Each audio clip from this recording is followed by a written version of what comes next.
Good morning from Florida's Space Coast. SpaceX is lining up a Sunrise Falcon 9 to loft 28 Starlink V2 Minis to low Earth orbit. It's another push in a year that's already shattered cadence records. And yes, there's a Droneship landing attempt about 8 minutes after liftoff.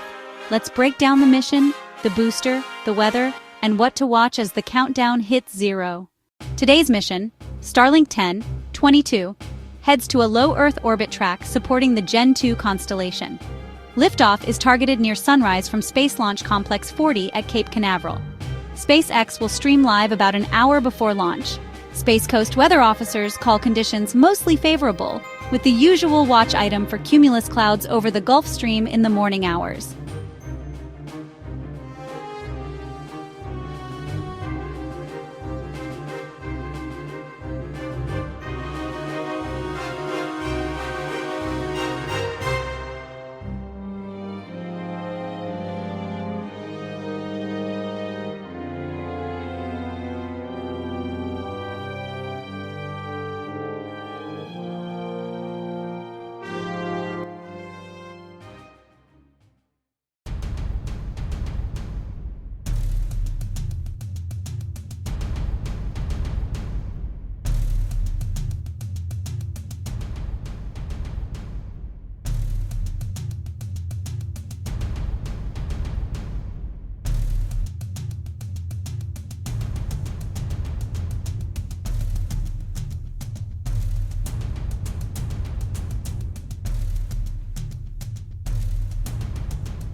The first stage for today is Booster B-1083, returning to flight after a long resume that includes Crew 8, Polaris Dawn, and Intuitive Machines' second lunar lander. On ascent, we'll watch for MECO, stage SEP, fairing SEP, and entry landing burns as B-1083 aims to touch down on the Droneship, a short fall of gravitas stationed in the Atlantic.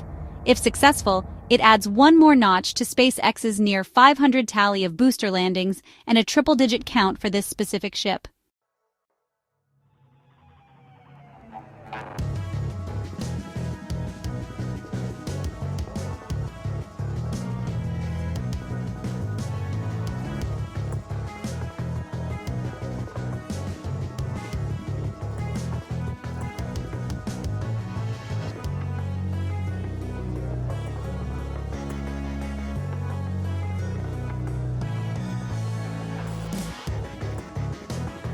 Up top, 28 Starlink V2 Minis. These satellites feature upgraded phased array antennas and expanded backhaul to improve capacity and coverage. After a quick parking orbit, the stack will coast, then perform a deployment a bit over an hour after liftoff. From there, individual satellites light up their ion thrusters and climb to operational altitude while phasing into the network. Expect a deployment confirmed call on SpaceX's socials. Here's your T-minus playbook. T3800, RP1 load begins. LOX loading starts closer to T35. T0700, engine chill down for 9 Merlin engines. T0100, flight computers enter startup. Vehicle to internal power. T0003, engine ignition. T0 liftoff. T plus 112, max Q, peak dynamic pressure.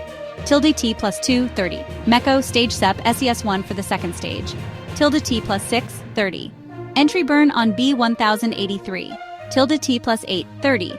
Landing burn. Droneship touchdown attempt. ASOG. T plus 1, 5 o'clock. Payload deploy call for 28 sats. Timing can vary. These times are typical for a Starlink profile. Exact marks can shift with trajectory and winds aloft. Keep an eye on the on-screen overlays for live updates. If you're watching raw pad cams, look for the strongback retract in the final minutes. This mission extends a heavy 2025 cadence for SpaceX, with multiple Starlink launches per week at times and a parallel tempo from the West Coast. Cadence isn't just about records, it's about network performance. Every batch tightens coverage, boosts capacity in congested cells, and opens the door for new features like direct-to-cell messaging in select bands.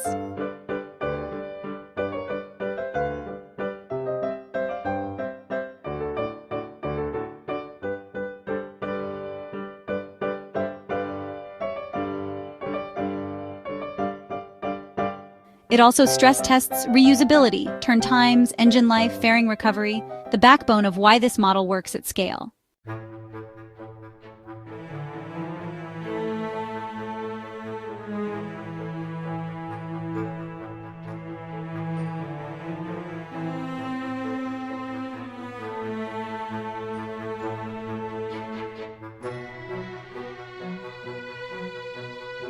The 45th Weather Squadron flagged the usual cumulus cloud concern for morning windows over the Gulf Stream.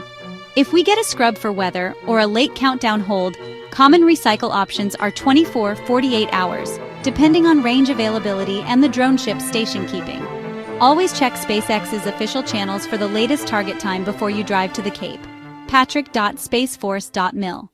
To follow along, grab the SpaceX webcast or a trusted launch tracker. Both go live roughly an hour before T0. On audio, listen for the big calls. Startup, LD is go for launch, MECO, stage SEP, SECO, and that all-important landing confirmed. If you hear terminal count auto abort, don't panic. Vehicles can recycle for another attempt if the issue is minor. Alright, Sunrise rocket, 28 satellites, and a Droneship landing attempt. I'll drop links below to the live streams and trackers. If you're watching from the Space Coast, tag us with your launch shots. Clear skies, safe launch, let's light this candle.